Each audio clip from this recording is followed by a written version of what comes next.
Euripides' play, The Trojan Women, is an eloquent statement about desperation. As the play opens, we are confronted with the results of the Trojan War. Troy, the city, is about to be burned. Priam, the sire of 50 sons, is dead. Hector, the hero of the war, has been killed. And Hecuba, the wife of Priam and the mother of 50 sons, she and her women lie on a beach about to become Greek slaves. The Trojan Women opens in a state of complete despair. There is nothing left to live for.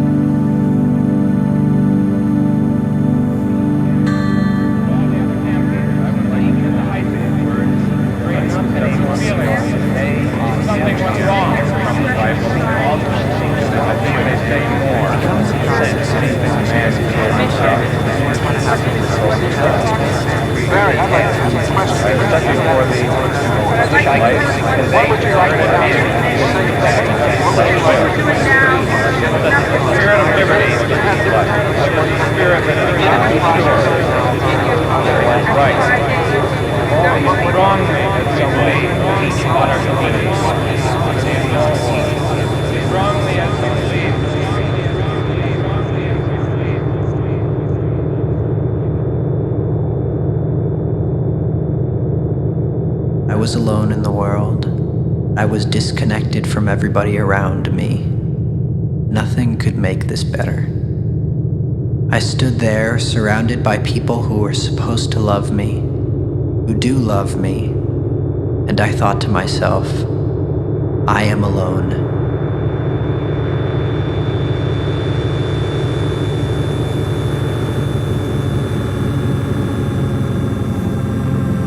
During the course of the play, Hecuba and her women discover that their perception of reality has been wrong, that indeed there are things to live for. Hecuba discovers, for example, that her grandson, Astyanax, is still alive, and he may come back to rebuild Troy. She comes to hope that her daughter Polyxena has not yet been killed. There are several other hopes in the course of the play. But Euripides does with Hecuba what he does with a lot of his characters. He strips away those hopes, one by one by one. Astyanax is indeed killed. Polyxena is indeed killed. By the end of the play, we have moved to a position where we are no longer in a state of complete despair. We are in a state of total, absolute despair.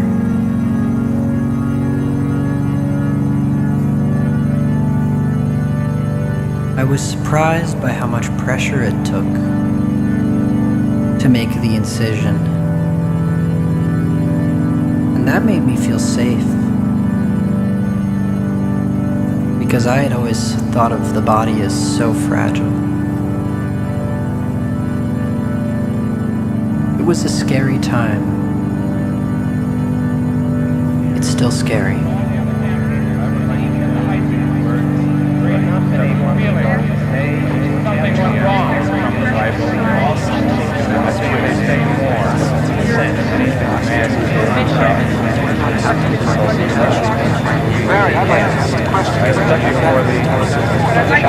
Middlebury College reaches out far beyond for the most progressive and scholastic process and cultural ideas.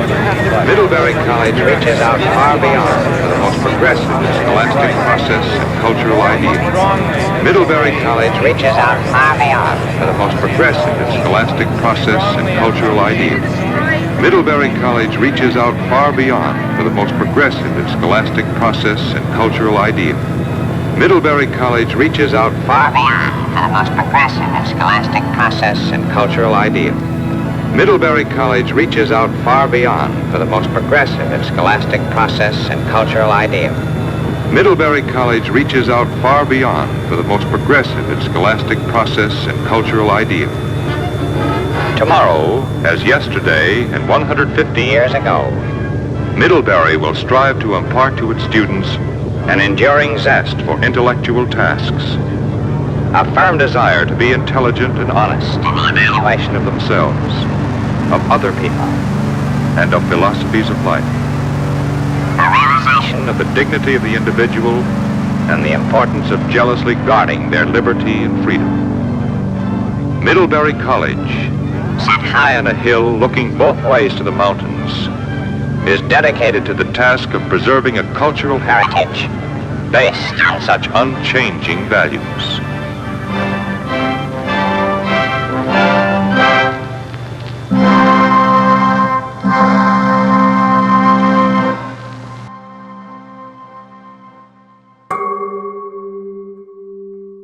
And so I rub my fingers over the healing cuts, soon to be gone, I hope, although possibly not.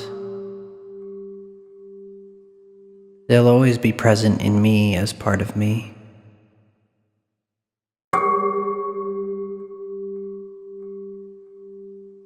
I run my hands over them and I feel the texture, the broken skin, the skin that is just becoming new, renewed and healed. And I think of how I hid it from myself and from my friends, wearing long sleeves,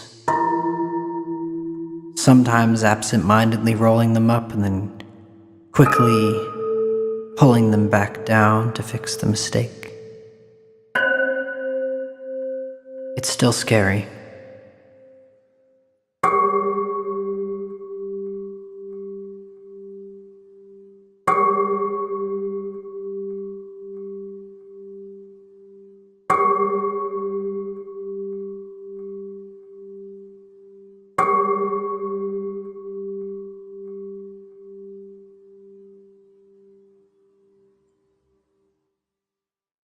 Middlebury College reaches out far beyond for the most progressive in scholastic process and cultural ideas. But something went wrong. Middlebury College reaches But out also, far beyond we must for the find most an answer progressive to in it. scholastic I have process said and before cultural the ideas. life Middlebury College and reaches death. out far What can we do? Victims of an oppressive society. What can we do?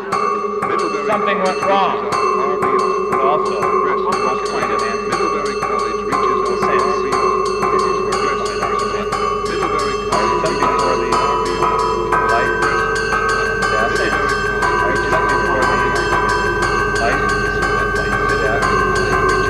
Something went wrong.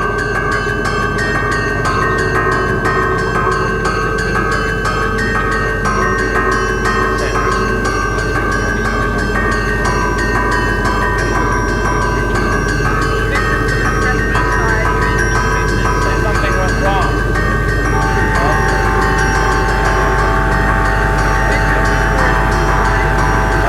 Something went wrong.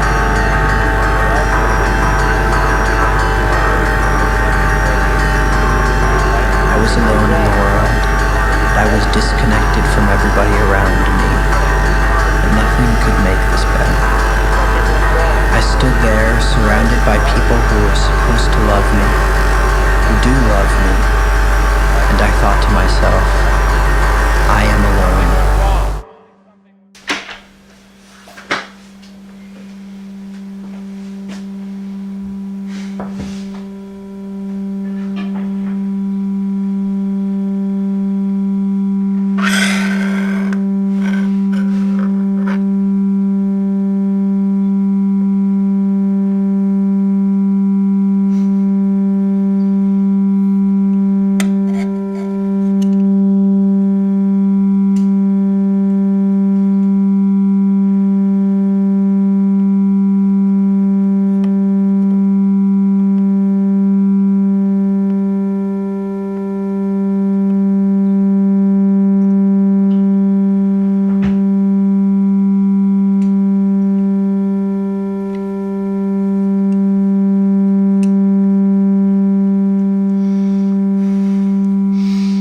I was surprised by how much pressure it took to make the incision, and that made me feel safe, because I had always thought of the body as so fragile.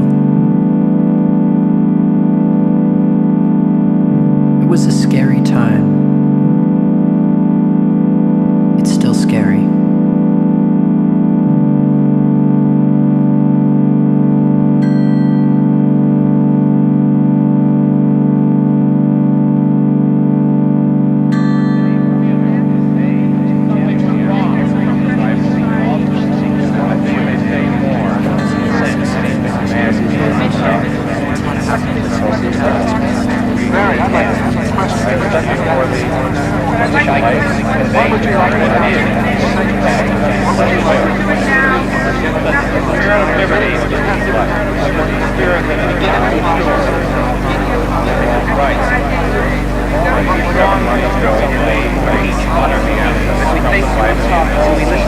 ask each other important questions, that we think especially about the position of the college in a time of crisis like this one, that in the face of an incredibly ugly world, we might in the time left us create something of beauty.